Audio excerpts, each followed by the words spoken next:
Man, it seems like Google cannot stop violating the privacy of their users because they've been ordered to pay $425 million for misleading users about their online privacy. A court has ordered Google to pay $425 million in a class action lawsuit after it was found to have misled users about their online privacy. So in July of 2020, there was a specific Google user named Annabelle Rodriguez that filed a lawsuit against a search giant, arguing that it misled users with its web and app activity setting. The setting was supposed to stop Google collecting data about users' activities online and in apps. So they literally have a setting that's like, hey, if you don't want us to snoop around what you search up, then you can just go ahead and enable this feature and you'll be good to go. But in reality, as I'm sure you guys could assume, Google continued to collect data about how people were using their apps even after they had switched off data collection in the web and app activity setting, although it said it was anonymizing the data. Definitely something to keep in mind before you hand over Google an ID or a video verification. The company collected this information via Firebase, a database that it uses to monitor activities across 1.5 million apps for analytics purposes, which operates separately to the web and app activity setting. So essentially, it sounds like they found a loophole to their rule. It's reportedly in 97% of the top 1,000 Android apps and 54% of leading iOS apps. Google harvested data from apps including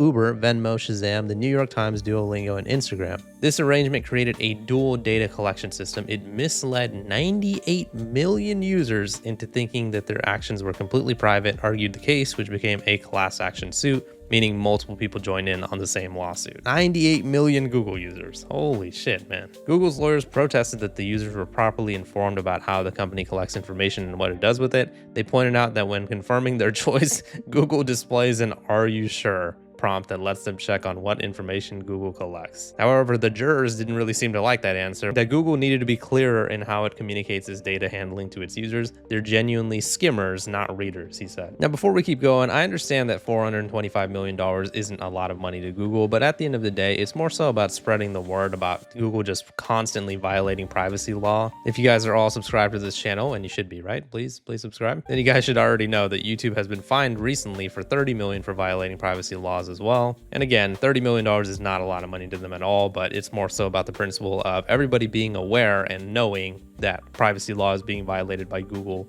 and YouTube. So it's more so about spreading the word. So I would love if we could, get this video in the algorithm. Let's see if we can get it on the hype feature on YouTube's own new feature. But regardless, the plaintiffs were originally asking for $31 billion in damages, but the amount awarded is far less, equating to around $4 per user. Now, still, $31 billion isn't like something that's going to make Google go bankrupt or something, but that would have been a pretty significant amount. I would have loved to see that actually happen and go through, because then Google would think twice, because yeah, you might have a lot of money, but getting fined $31 billion is no joke. However, Google is actually planning to appeal this decision. They said this decision misunderstands how our products work, one of their spokespersons said, and they said that their privacy tools give people control over their data when they turn off their personalization. We honor that choice. Right, that's why you guys have been fined multiple times, dozens of times, for violating privacy law. Sure. And as this article points out, this is not the first time, and it probably won't be the last, of Google being found guilty of misleading users. In February of 2023, it agreed to pay $392 million in a settlement with 40 states for storing users' locations when it told them that it wouldn't. Then they had to pay another $40 million in a separate arrangement with Washington State later that year, and also settled with Arizona for $85 million. Let me throw in the other fines that I've covered before too. So Alphabet, which is Google's parent company, agreed to pay $1.37 billion to Texas in May of 2025 to settle a lawsuit of them collecting biometric data. Then, as I mentioned earlier, Google also had to pay a $30 million fine recently for violating COPPA. So point is that Google, Alphabet, and by extension YouTube, they just keep getting fined over and over again for violating privacy law across the multiple states of the United States, and sometimes even internationally. Then they talk about the lawsuit that I was talking about earlier that they had to pay to Texas, and it was in December of 2023. The search giant also settled in a class action over alleged misleading language in its incognito mode service, which promised not to collect data about browsing activity, but it actually did. They had to settle with the $1.38 billion, and they paid that directly to Texas. According to this article, Google has a habit of internally playing down its privacy claims because it knows that explaining exactly what it keeps might alarm users. In a ruling that denied a motion to dismiss the web and app activities related case in January, District Judge Richard Seaborg said, internal Google communications also indicate that Google knew it was being, quote, intentionally vague about the technical distinction between data collected within a Google account and that which is collected outside of it, because the truth, quote, could sound alarming to users. It doesn't matter what it sounds like to us, just tell us what it actually is. So yeah, Google once again is getting fined hundreds of millions of dollars of allegedly violating privacy law. It sucks that I have to say allegedly, but you guys know how it is. So just looking at the intro of the actual court document itself, they were basically saying Google's privacy promises and assurances are blatant lies. Google, in fact, intercepts, tracks, and collects and sells consumer mobile app browsing history and activity data regardless of what safeguards or, quote, privacy settings consumers undertake to protect their privacy. Even when consumers follow Google's own instructions and turn off web and app activity tracking on their privacy controls, Google nevertheless continues to intercept consumers' app usage and app browsing communications and personal information. Here's the kicker here though. Indeed, even if consumers completely avoid using Google branded apps and devices, Google still tracks and compiles their communications by covertly integrating Google's tracking software into the products of other companies.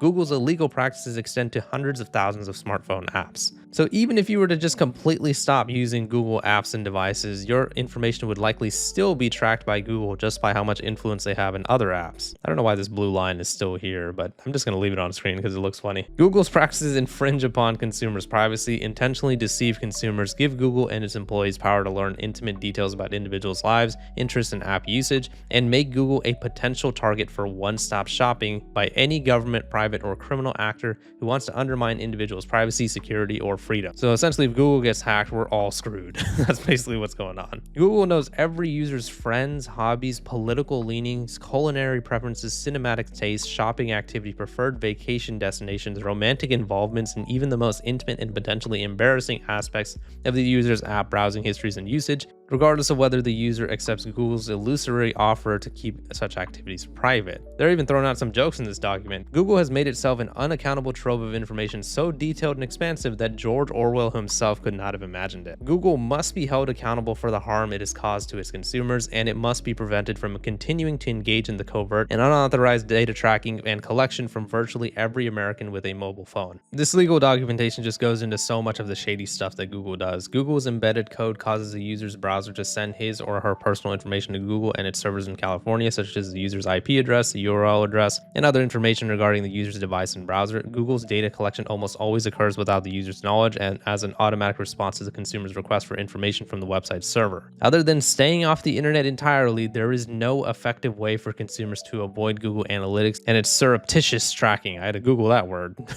By embedding its tracking code through Google Analytics, Google is able to intercept, track, collect, take, compile, and use more communications that reveal personal and consumer data than any company in the world. Because more than 70% of websites use Google Analytics, Google is able to track and collect a staggering amount of personal and consumer data online in real time. With virtually every click of the mouse to initiate a consumer's internet request, Google intercepts a signal contemporaneously and sends it in its own servers. Those signals contain consumers' personal viewing information and requests, which Google collects, reads, and organizes based on consumers' prior histories. Google then advances its business interests by using the personal information obtained through this routine practice of covert interception. So yeah, you guys get the idea. Google is collecting a lot of information, but it seems like they're getting punished for it. The $100 million fines and so are cool and all, but honestly, that's just not enough money to get Google to stop. We need to start talking about fines in the hundreds of billions. Then Google is actually going to maybe reconsider some of their privacy tracking. And just remember, as I'm sure 99% of you guys know, Google is the company that is behind YouTube. So if Google messes up, so does YouTube, and we should be careful with giving YouTube our information. Let me know what your guys' thoughts are on the situation in the comments. Please leave a like in the video if you enjoyed it, and subscribe for more. See ya.